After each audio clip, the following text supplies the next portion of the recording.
마태복음 6장 13절을 우리 같이 봉독합니다. 우리를 시험에 들게 하지 마옵시고 다만 악에서 구하소서. 나라와 권세와 영광이 아버지께 영원히 있사옵나이다. 아멘. 네, 오늘 마태복음 6장 13절 주기도문의 마지막 구절이죠.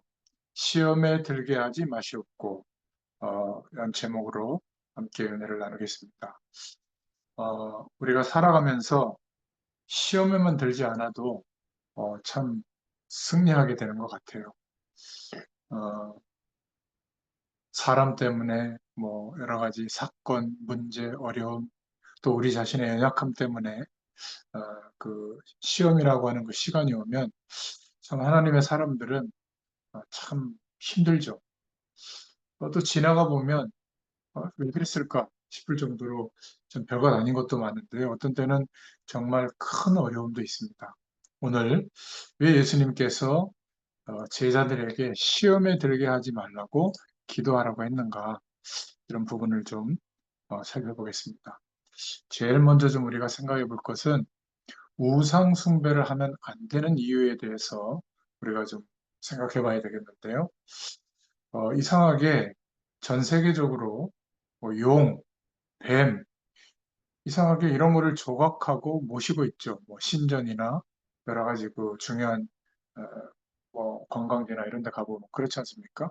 그런데 용을 실제로 본 사람은 없어요. 이게 참 아이러니하죠. 또 현재도 용이 있지는 않습니다. 그죠? 그런데 우리의 의식과 생각 속에는 사실은 이런 생각이 다 있는 것 같아요. 그래서 용이나 뱀을 그리고 조각하고 모시고 살아갑니다. 그런데 그런 배경 속에서 일어나는 영적인 어려움들, 그러한 문제들은 뭐 심각하리만큼 크죠. 더군다나 아무리 발전을 해도 인간은 영적 존재이기 때문에 하나님과 함께하는 축복과 은혜가 체험되지 못하면, 회복되지 못하면 결국은 한계가 오고 허무해지거든요. 그러니까 잠시나마 그런 어려움들을 잊어버리는 약물에 중독이 되는 그런 마약 동네로 거의 변하는 것 같아요. 뭐 대만 같은 데는 거의 집집마다 정신적인 어려움을 겪는 사람들이 있다고 하죠. 또 일본도 보면 가난해서가 아니라 어, 박스를 이렇게 해놓고 거기서 잠자고 출근하는 이런 사람들이 있는데 가난해서 그런 것보다 좀 정신적인 어려움이 특별하게 와서 거리로 나와 있는 분들이 많습니다. 심지어 그 대만 같은 데는 그 늘 그림 속에 뱀이나 용을 그리는데 그런 그림들을 이제 지니고 다녀요. 뭐, 복이 오는 그런 그림 뭐 이런 식으로 생각해서. 근데 목사님들 중에도 그런 그림을 가지고 다니는 분이 있다고 합니다. 그래서 성경은 용은 사단 그런 형상이라고 하니까 대만에 있는 용은 그런 용이 아니래요. 그러면서 목회도 갖고 다닌다고 하는데요. 어, 이렇게 어, 우상에 대한 어떤 감각도 없고요. 물론 그것은 형상우상, 뭐 그림에 대한 거지만 하나님 없이 인간이 살아갈 수 있고 성공할 수 있고 행복할 수 있다. 우리가 교육받고 만들어 놓은 이 시스템 속에서 최선을 다하면 그렇게 될 수 있다. 이런 가치관으로 살아가죠. 물을 떠난 물고기는 사실 죽잖아요. 하나님과 함께하는 축복 밖에서는 사실 인생은 답이 없는데 정말 최선을 다하면 답이 있는 것처럼 살아가다 보니까 대충 사는 게 아니라 결국은 묶여서 살아가게 돼요. 어딘가에. 내가 저것 때문에 그렇지. 그렇지 않습니까? 사람 때문에 그렇지. 또 내가 아직 이루어지지 않는 어떤 성공 때문에 그렇지. 그러다 보니까 특정한 영적 현상이 일어나는 것에 내 힘으로 안 되니까 막 매이게 되고 또 그거를 섬길 수 있는 참 그런 선택들을 하게 됩니다. 그때 오는 문제들을 사실은 사람들은 잘 모르죠. 또 두 번째로는 영적으로 하나님이 함께하는 축복이 무엇인지를 하나님의 말씀에 대해서 잘 모르다 보니까 틀린 지식에 섞기가 쉽습니다. 뭐 우리 한국에도 그런 사람들을 많이 이렇게 현혹하면서 움직였던 단체들이 있었잖아요. 뭐 베레아, 이초석, 구원파 뭐 이런 부분들이 있습니다. 특히 이제 귀신에 대한 부분들을 잘못 이렇게 설명해서 사람들이 거기에 많이 쫓아온 사람들이 많은데 뭐 불신자는 죽어서 귀신이 된다. 원래 인간의 수명은 120인데 그 전에 죽으면 뭐 50대에 죽으면 한 70년 동안은 귀신이 돼서 막 돌아다닌다. 뭐 이런 이론들이에요. 그 귀신이 사람에게 들어가면 죽은 사람과 같은 죽었을 때 그 있었던 질병, 그것과 똑같은 질병으로 고생한다. 그래서 귀신을 쫓아내는 기도를 많이 하는 거예요. 어, 제가 너무 이렇게 평이하게 얘기해서 그렇지 굉장히 여기에 설득돼 있고, 왜냐하면 귀신에 장악돼 있는 사람들이 많거든요. 근데 설득력이 있는 것처럼 보이지만 이게 무속 이론이에요. 뭐 무슨 귀신이 들어왔다, 나갈 때는 이렇게 해야 된다, 그런 이론이거든요. 굿할 때 죽은 사람 영이 오는 게 아니라 귀신의 세력이 죽은 사람의 형상이나 죽은 사람의 음성이나 그런 분위기로 찾아와서 속이는 거거든요. 귀신의 세력, 이 사단의 세력은 무슨 짓을 하든지 진리를 모르도록 속이는 겁니다. 그러니까 이런 것들을 잘 모르죠. 또 하나님의 말씀을 복음적인 어떤 기준으로 보지 못하면 특히 구원파 같은 여기에서 말하는 내용에 많이 이렇게 뭐라 그럴까요? 설득되거나 정말 이게 하나님의 뜻이라고 생각하는 경우가 많은데 대표적인 게 뭐냐면 우리가 구원을 받았다면 끝났다는 거죠. 끝났다. 그래서 어, 뭐 우리가 살인을 하든지 조금 잘못을 하든지 뭐 우리가 굉장한 실수를 하든지 그렇다고 해서 우리가 받은 구원이 취소되는 게 아니다. 이런 이론이 굉장히 강해요. 그리고 성경 말씀은 어떻게 되어 있냐면 예수 그리스도 안에서 구원을 받았지만 우리에게 남겨진 죄성이 있기 때문에 어떻게 하라고 했죠? 성령의 도리를 이루도록 육신을 쳐서 복종시키도록. 그래서 하나님이 우리에게 율법을 주셨잖아요. 율법이 필요 없는 게 아니라 그 율법에 비춰보면 내가 얼마나 연약한지, 내가 얼마나 죄를 허용하고 살고 있는지, 하나님이 우리에게 무엇을 원하시는지 알고 있기 때문에 이제 완전 승리하게 하신 예수 그리스도의 승리하신 축복, 복음의 축복, 사죄해 주시고 우리를 속죄해 주시고 우리를 구원하신 그 은혜를 우리가 붙잡게 되는 거거든요. 그 승리하신 하나님의 그 축복과 의로 인해서 그리스도의 의로 인해서 우리가 죄의 유혹과 또 죄의 권세를 넘어서게 되고 이기게 돼요. 이런 과정이 필요하잖아요. 그것을 성화의 과정이라고 하는데 그거 필요 없다. 막바로 영원한 사람이 되는 거예요. 하나님처럼. 그러니까 그거는 말이지 상관없다 말이지. 왜 상관없습니까? 여러분 죄 지어 보세요. 마음이 얼마나 불편합니까? 하나님께 기도할 수도 없고요. 말씀이 들어오지도 않습니다. 성령께서 역사하시지 않거든요. 그래서 우리에게 회개할 수 있는 길을 열어주셨잖아요. 속죄해 주신 그 사실을 기억하고 예수 그리스도의 이름으로 하나님 앞에 구하면 자백하면 하나님은 우리를 죄에 대해서는 죽은 존재로 또 인정해 주시고 살 길을 새롭게 하나님의 축복을 누릴 수 있는 길을 열어주시잖아요. 그래서 구원받은 하나님의 백성은 죄에 대해서 영적 싸움을 할 수 있는 그 도전을 하고 노력을 해야 되는 겁니다. 우리의 남겨진 시간만큼. 그럼 어떻게 되죠? 죄의 유혹을 이기게 됐을 때, 세상 배경을 넘어서게 됐을 때, 영적 싸움을 통해서, 그럼 어떻게 됩니까? 기쁘죠? 감사해요. 그것도 내 힘과 노력이 아니라 하나님께서 우리에게 유일한 길을 주신 예수 그리스도의 능력으로 넘어서고 뭐라 그럴까 죄의 유혹과 권세를 떨쳐버릴 수 있었기 때문에 감사와 감격이 있는 상태로 살아가게 되는데 전부 그는 뭐 사단이 한 거고 내가 지은 죄 상관없다 이래버리면 이 바로 구원파의 이론과 비슷해지는 거거든요. 그래서 나를 잃어버리게 됩니다. 정말 내가 어떻게 살아야 하는지, 무엇 때문에 어떻게 살아야 되는지를 잃어버리고 그냥 육신적인 타락과 쾌락을 그냥 허용해버리는 겁니다. 그러니까 예수님이 십자가에서 죽으시고 부활하심으로 승리하신 복음이 우리의 육신적 만족을 위한 것으로 추락해버리는 겁니다. 되게 뭐라 그럴까요? 편협해지는 거죠. 작게, 일리는 있지만 그 복음의 완전한 축복보다는 뭔가 내가 완전한 하나님이 된 것처럼 착각해 버리는 거예요. 그러니까 끝났다고 하는데 어떻게 되죠? 다른 사회 볼 때는, 가족이 볼 때는 가짜는 인생을 살게 되는 거죠.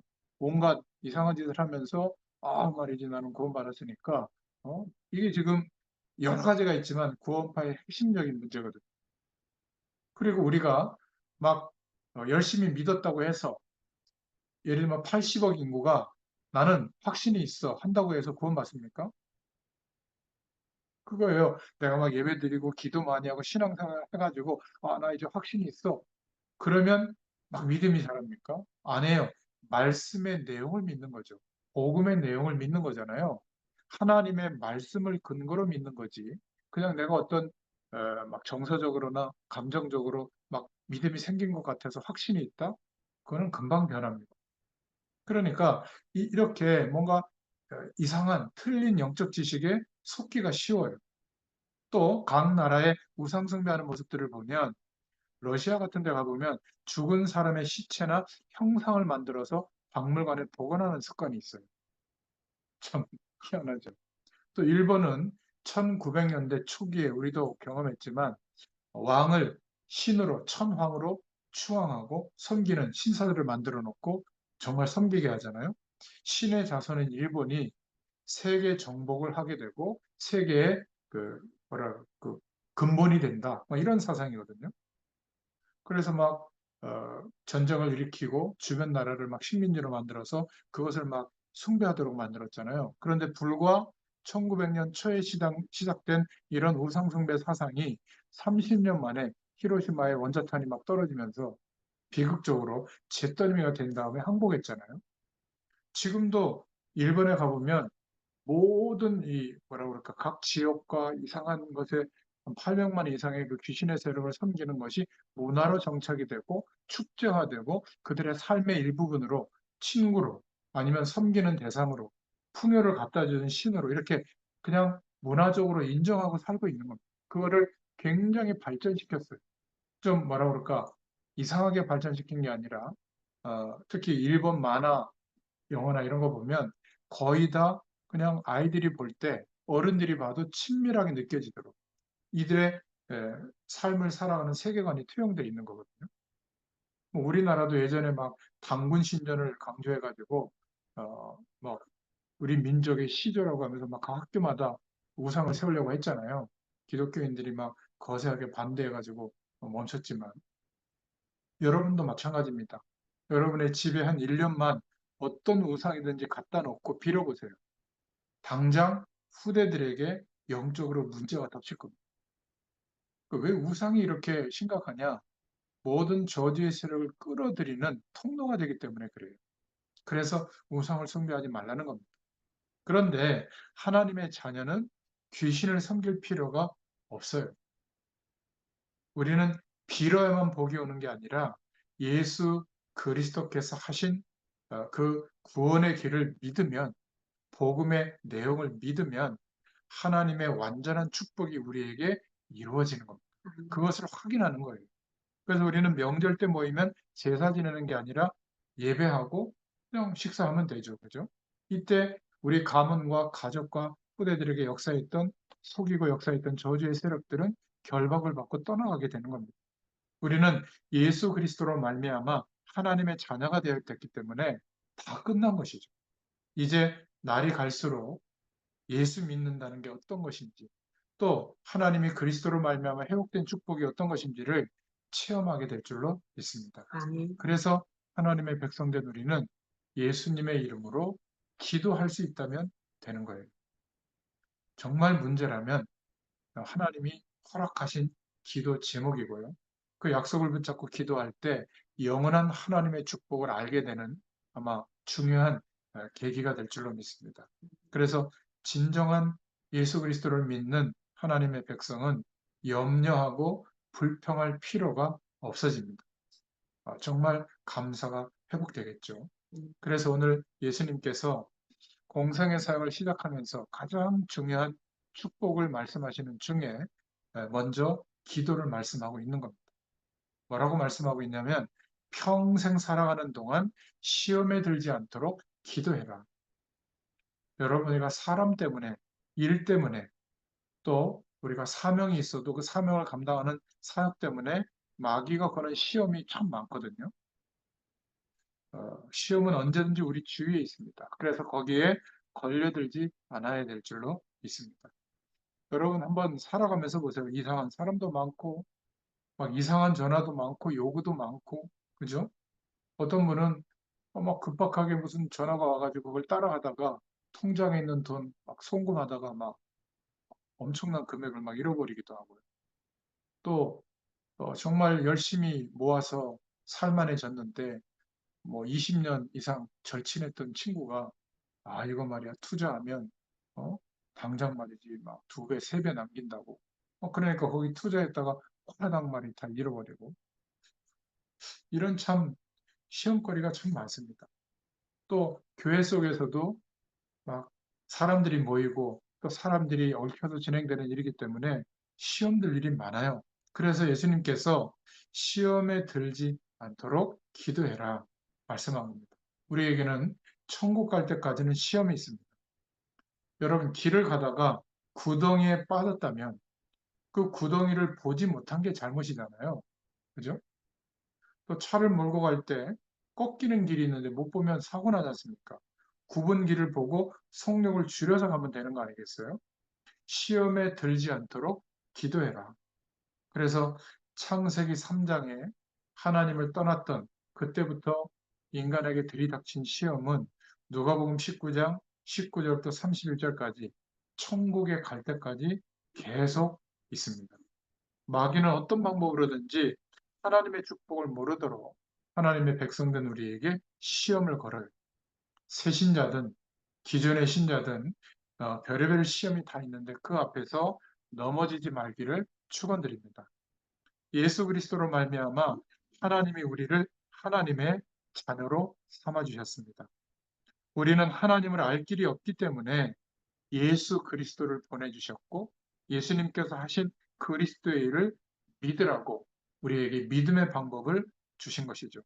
믿으라고 하면 잘 안 믿어지기 때문에 그래서 우리가 예배하고 하나님의 말씀을 듣고 알게 되도록 축복해 주시는 겁니다. 어떤 사람은 나 하나님의 자녀인지 잘 모르겠다 이렇게 말하는 사람도 있고요. 또 어떤 사람은 자기가 예수님을 영접했을 때 막 눈물이 나오고 회개가 됐다는 거예요. 그리고 예수 믿고 난 뒤에 우리 가정의 문제가 없어졌다. 그래서 내가 하나님의 자녀가 맞다. 이렇게 대부분 생각합니다. 그러니까 어, 어떤 부분들을 놓칠 수 있냐면 여러분 예수를 믿어도 아무런 표시가 나지 않는 사람도 있습니다. 문제가 여전히 그대로 있는 사람도 있고요. 특별한 증거가 오지 않는 사람도 있습니다. 어떤 사람은 자신은 예수님을 믿지만 하나님의 자녀인지 잘 모르겠다 이렇게 말하는 사람도 있어요. 근데 제가 볼 때는 후자의 사람이 가장 정상이에요. 목사님 왜 저렇게 얘기할까? 좀 들어보세요. 어린 아이가 태어나서 금방 자기가 누구인지를 알까요? 예 하고 태어나자마자 나는 누구구나. 어떻게 살아야 되겠구나.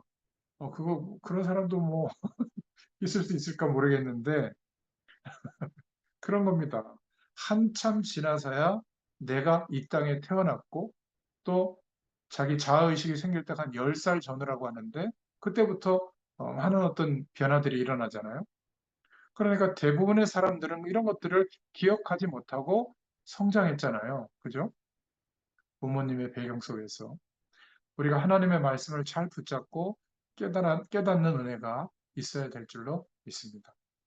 사실 예수님 믿어도 막 획기적인 변화가 있다. 그거는 특별한 계획이 있는 사람이고요. 대부분은 그런가? 그래서 어떤 분은 그런가 하니까 안 믿어지는 줄 알고 구원 못 받았다고 생각하는 거예요.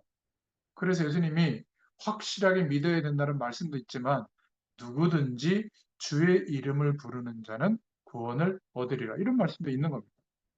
예수를 그리스도로 영접한 그런 사람이 하나님의 자녀가 되는 권세를 받는다. 이런 말씀도 있지만 그러니까 하나님께서 구원하신 하나님의 백성은 믿음이 자라도록 인도해 주세요. 그래서 우리가 가만히 있는 게 아니라 믿음이 무엇인지, 신앙이 무엇인지, 그리스도의 축복이 무엇인지 알아가도록 이렇게 하나님의 말씀을 통해서 예배를 통해서 또 여러분들이 그런 신앙 행위를 통해서 깨닫도록 하나님이 역사해 주시는 것이죠. 날이 갈수록 우리는 하나님의 자녀가 됐을 때 모든 문제가 해결되어져 있다는 것을 깨닫게 해주십니다. 또 기도하면 하나님의 응답이 오게 돼 있어요. 그래서 사실은 문제될 게 없는 겁니다. 믿는 자에게는 그리스도를 믿는 믿음 안에 있는 사람에게는 문제가 없습니다. 신앙생활하는 사람들은 금방 답이 나오죠. 그래서 어려움이 와도 기도할 수 있다면 됩니다. 정말 하나님의 자녀라면 불평, 핑곗거리 이것이 바뀌어서 이제 진정한 감사가 나오게 될 줄로 믿습니다. 세 번째로 생각해 볼 것은 시험에 넘어져서 실패한 경우들이 있는데 어, 성경에 보면 아브라함과 조카 롯이 나오죠.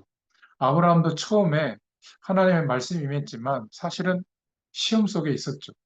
본토 친척, 자기가 살고 있던 그 근거지를 떠나서 어, 뭐 이해할 수 없는 저 가나안 땅으로 왜 가라고 할까? 가나안 땅, 메시아가 오실 땅인데 그때는 그렇게 중요하게 생각이 되지 않았던 거죠. 그래서 내가 이 배경을 떠나버리면 굶어 죽지 않을까 하는 시험에 들어 있었던 겁니다. 그러니까 미적미적 됐던 거죠. 그러는 과정에 죽을 뻔한 고생을 몇 번이나 하고 결국에는 믿음이 회복되어져서 가나안으로 향하게 되잖아요. 믿음의 조상으로 쓰임을 받은 겁니다.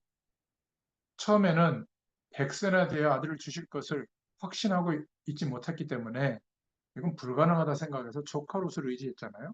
이 롯도 결국은 사실은 하나님의 언약 백성으로 그 배경 속에 있었지만 재산 문제, 먹고 사는 문제 이런 것 때문에 막 다투다가 가장 그 당시에 번영했던 지역을 선택해서 가게 되잖아요. 완전히 멸망이 임하는 그 속에서 겨우 죽다가 살아났지 않습니까? 그죠? 또 구약의 선지자 발람이 있습니다. 돈을 받고 시험에 들어가지고 돈을 받고 이스라엘 민족을 저주하는 기도를 하다가 실패했던 선지자예요. 이럴 수 있습니까? 또 사울 임금 언약 백성으로 선택되어져서 왕이 되어졌는데 결국은 사람 문제 하나 넘어서지 못해서 다윗을 평생 죽이려고 하다가 결국은 악령 들려서 자살하게 된 사람입니다. 너무 안타깝죠. 구약에 하나님이 세우신 왕들 중에 아합 왕이 있습니다. 어, 부인을 잘못 만나서 그런지 처음부터 그런지 바알 선지자들에게 속아서 그 시대에 하나님이 세운 참 선지자 엘리야를 핍박하다가 완전히 실패하게 됐잖아요. 예수님 시대에도 제자들 중에도 있었습니다. 가룟 유다. 예수님이 자기들이 기대하는 유대인의 왕이 될 줄 알았는데 모든 민족을 무너뜨리는 정치적 메시아가 될 줄 알았는데 가망이 없는 거예요. 자기 눈에 봤을 때. 그래서 예수님을 팔은 겁니다. 영원한 실패를 하게 됐죠. 사단이 그 마음을 사로잡아 버리니까 결국에는 투신 자살하는 그런 생을 마치게 된 겁니다. 초대교회도 보면 아나니아, 삽비라, 또 바리새인들 완벽한 시험에 걸려들어서 복음이 임하고 있는데도 전혀 상관없는 그러한 인생을 살게 된 것을 보게 됩니다. 자, 그렇다면 네 번째로 왜 시험에 들까? 성경은 이렇게 말하고 있습니다. 창세기 3장에 나와 있는 것처럼 마귀에게 속아서 그런 겁니다. 이 마귀가 눈에 보이지 않지만 아담과 하와를 유혹했죠. 어떻게 해요? 하나님처럼 될 수 있다. 선과 악을 알게 된다. 또 눈이 밝아진다. 그래서 하나님과의 약속, 그 언약 속에서 하나님의 축복을 누리는 것보다 더 나은 길이 있는 것처럼 속게 되고 인간의 교만은 그것을 선택하게 된 거죠. 이 마귀는 마태복음 4장에 보면 어, 공생의 사역을 시작하는 예수님에게도 와서 시험을 거는 겁니다. 넘어뜨릴 수 있다고 생각한 거죠. 착각한 거죠. 먹는 것 가지고 또 높은 곳에서 뛰어내려 봐라. 대단한 어떤 교만, 사회적 배경, 또 나한테 절해봐라. 이 세상의 절반이라도 주겠단 말이지. 경배 대상을 바꾸는 이런 시험을 예수님이 직접 이기셨죠. 여러분, 시험 중에서 시험이 하나님을 잘 못 믿도록 하는 거예요. 이런저런 시험을 거쳐보면 결국 믿음이 다 떨어지게 되거든요. 우리가 기도하면, 예수님의 이름으로 기도하면 응답받는다는 것을 마귀가 알기 때문에 시험에 빠지도록 하는 거예요. 이 축복들을 모르도록. 거의 예수 처음 믿는 사람이 언제 시험 받죠? 먼저 믿는 사람 통해서 마귀가 시험을 거는 거예요. 그러니까 축복받을 줄 알고 있기 때문에 마귀가 건드리는 겁니다. 이 초신자들을. 교인이 와서 시험을 줘요. 말로, 일로, 금전 문제로. 그렇지 않습니까? 그때는 시험이라는 것을 알아야 돼요. 그 사람도 문제지만. 또 이 마귀가 공격하는 대상이 교역자들입니다. 교역자들이 은혜 못 받고 무너지면 그 다음은 끝나는 거죠. 그죠? 그래서 여러분들이 다른 건 몰라도 여러분 교회 섬기는 목사님들 또 부족하지만 저를 위해서도 기도를 많이 해주시기 바랍니다. 참 뭐라 그럴까요? 하나님을 바라보지만 연약해질 때가 있거든요. 목회자들도. 여러분이 기도가 큰 힘이 되는 줄로 믿습니다. 그래서 결론인데요. 시험을 이기려면 어떻게 해야 될까? 오늘 예수님이 기도하라고 했는데 정시로 하나님 앞에 중요한 시간을 확보해서 정시로 기도할 때, 성령 충만을 기도할 때 하나님이 주시는 힘을 얻게 됩니다. 또 우리가 그냥 열심히 사는 게 아니라 하나님과 함께 거룩한 영, 성령으로 함께하고 계시다는 것을 인정하고 하나님께 질문해보고 늘 하나님을 바라보면 하나님이 인도하시는 시간표가 보여요. 어떻게 해야 할지. 대부분 문제와 어려움을 통해서 하나님이 인도하는 길을 보여주거든요. 그리고 그 속에 하나님이 내 인생을 통해서 이루시기를 원하시는 계획도 깨닫게 돼요. 무시로 하나님을 바라보면 그게 무시기도입니다. 그래서 신앙생활의 두 번째 결론, 가장 중요한 것은 시험에 들지 않는 겁니다. 우리는 자꾸 나의 관점에서만 보기 때문에 시험을 막 허용하는 거거든요. 여러분, 사람들이 아무리 옳은 말이라도 거의 다 자신의 관점에서 말을 옮기는 거예요. 그래서 틀릴 수가 있는 겁니다. 근데 사람들은 그 말을 듣고 시험에 확 빠져버리거든요. 그래서 예수님께서는 시험이 없다 그러지 않고 시험에 들지 않도록 기도해라.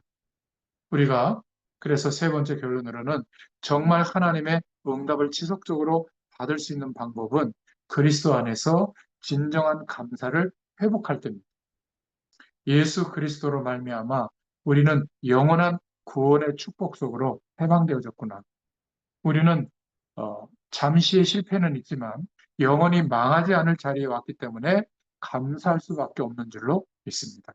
그래서 예수님의 이름으로 기도하면 우리는 하나님의 응답을 받는 겁니다. 마지막 네 번째 결론은요. 이 지상에는 문제될 것이 없음을 인정하고 우리가 깨닫고 믿어야 됩니다. 주님이 해결하시고 완전히 승리하셨기 때문에 그 승리하신 은혜와 축복이 우리의 믿음 속에서도 임하게 되는 줄로 믿습니다. 문제 속에는 반드시 하나님의 계획이 있다. 그리고 어차피 우리가 좀 손해본들 하나님 앞에 빈손으로 갈 거 아니겠어요? 싸우고 갈 겁니까? 그렇지 않아요? 아마 우리 박 집사님 같은 분은 병원에서 늘 죽음의 순간들을 보고 있기 때문에 죽어가고 있는 영혼들을 보고 있기 때문에 아마 생각이 다를 것 같아요. 물론 그런 분들을 두고 돈벌이 하는 분도 많은데 돈벌이의 대상으로 보면 뭐 모르겠어요. 어떤 마음이 드는지 모르겠는데 영적인 눈을 뜨고 보면 아, 그렇구나. 자, 그렇다면 우리가 그리스도 안에서 하나님께서 성령으로 함께하고 있다면 뭐가 그것이 진짜 문제일까요? 그렇게 큰 문제가 되지 않습니다. 그렇지 않습니까? 요셉이 노예로 가고 감옥에 간 게 정말 문제일까요? 그 당시에는 얼마나 힘들겠습니까? 근데 우리는 요셉의 인생 전체를 성경을 통해서 보고 있기 때문에 문제가 아니라고 생각하는데 우리의 문제를 한번 쳐다보세요. 그때는 막 죽을 것 같잖아요. 근데 인생 전체를 두고 영원한 하나님의 축복 속에서 보면 과연 문제일까? 또 모세가 40년 동안 미디안 광야에서 생활할 때 그게 진짜 문제일까? 어려움은 맞아요. 그러나 하나님을 바라볼 때 하나님의 축복 속에서 인도받거든요. 여러분, 그냥 2년, 뭐 5년 이 정도가 아니라 250년 동안 초대교인들이 어마어마한 핍박을 당하고 문제를 당하고 죽임을 당한 겁니다. 그러니까 살 수가 없어서 그 석회석 그 지형이니까 땅굴을 파고 들어가 가지고 그 속에서 살았거든요. 카토콤이라고요. 그러니까 지금처럼 막 찬양도 못하고 기도도 소리내서 못하고 그냥 벙어리처럼 찬양하고 말이죠. 새어나갈까 봐. 그리고 서로 모르니까 물고기 표식을 해가지고 그리스도인 것을 확인하면 같이 가서 예배드리고 그랬던 겁니다. 250년 동안. 기독교인이 문제를 당하고 죽임을 당한 게 진짜 문제였을까요? 하나님은 그때 하나님의 말씀이 성취되어지도록 세계를 복음할 준비를 그때 하셨던 겁니다. 그 믿음의 사람들을 통해서 이 복음의 전승이, 복음의 말씀과 이 축복이 고스란히 보관돼 가지고 전달된 거예요. 중세 1000년 동안 저 광야로 나가서 믿음의 사람들이 땅을 개간해 가지고 거기에다가 수도원을 짓고 거기에서 말씀을 필사하고 인쇄술이 발전하기 전까지 1500년 될 때까지 계속 이 하나님의 말씀과 경건의 내용을 통해 가지고 복음의 원형을 보존했던 겁니다. 그것이 종교개혁을 걸쳐 가지고 정말 복음이 완전히 드러나게 되고 또 개신교를 통해 가지고 또 정말 이 복음이 회복되어졌거든요. 근데 지금 우리는 어떤가요? 우리의 교회들은 어떤가요? 정말 성경 말씀에 의지해서 신앙생활을 하고 있습니까? 정말 복음의 능력이 임해 있습니까?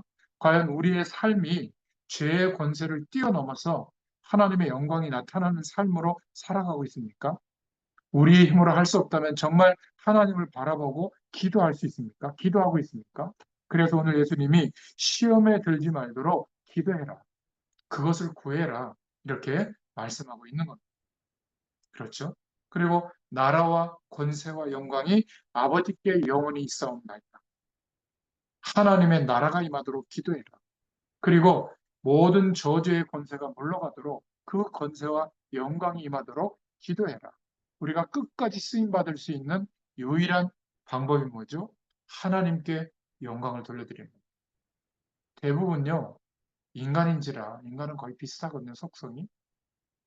막 내가 대단한 것처럼 사람들이 추앙하고 또 내가 뭐 어떤 일을 했을 때, 말을 했을 때 영향력이 커지고 하면 내가 굉장히 대단한 사람이 된 것처럼 착각한 상태가 와요. 그리고 조그만한 죄를 자꾸 허용하다 보면 아까도 얘기했잖아요. 고음파의 교리처럼 뭐 이런 게 내가 하나님의 축복을 누리는데 지장되지 않아. 나는 대단해. 이런 착각이 오게 되거든요. 이때 가장 위험해지는 상태가 된 거예요. 이 세상에서는 많은 배경 속에 있는 것 같지만 하나님이 볼 때는 심판할 수 있는 자격이 갖춰지고 있는 거거든요. 이게 참 안타까운 겁니다. 예수 믿는 우리가 늘 말씀 앞에서 특히 기도할 때 육신적인 거 염려하지 마라. 다 알고 있다. 나중에 6장 후반부에 보면 나오지만 너희는 먼저 그의 나라와 의를 구해라. 뭐 그렇게 판단하냐? 네 눈에 있는 들보부터 좀 봐라. 우리가 판단하는 것이 옳은 것 같아도 그거는 나의 관점이거든요. 복음의 말씀에 입각해서 보면 우리의 판단도 그렇게 막 올바르지 않은 것 같아요. 오늘 예수님께서 하신 기도의 내용, 이렇게 기도하라고 하는 말씀, 시험에 들지 않도록 기도해라. 이 말씀을 기억하면서 지금부터 기도해도 하나님께서 역사하시는 축복을 마음껏 누리게 될 줄로 믿습니다. 시험에 들게 하지 마시옵고 오늘 영답을 받는 하루가 되길 바라고 한 주간이 되기를 축원드립니다. 하나님 감사합니다. 오늘도 마태복음의 말씀을 통해서 주님을 바라보게 하시고 주님께서 우리에게 하늘 배경을 누릴 수 있는 너무나 중요한 축복의 비밀, 기도의 비밀을 깨닫게 되도록 역사해 주셔서 감사합니다. 이 응답의 증인의 한 사람으로 세워지도록 은혜를 베풀어 주시옵소서. 예수님의 이름으로 감사하며 기도드렸습니다. 아멘. 감사합니다.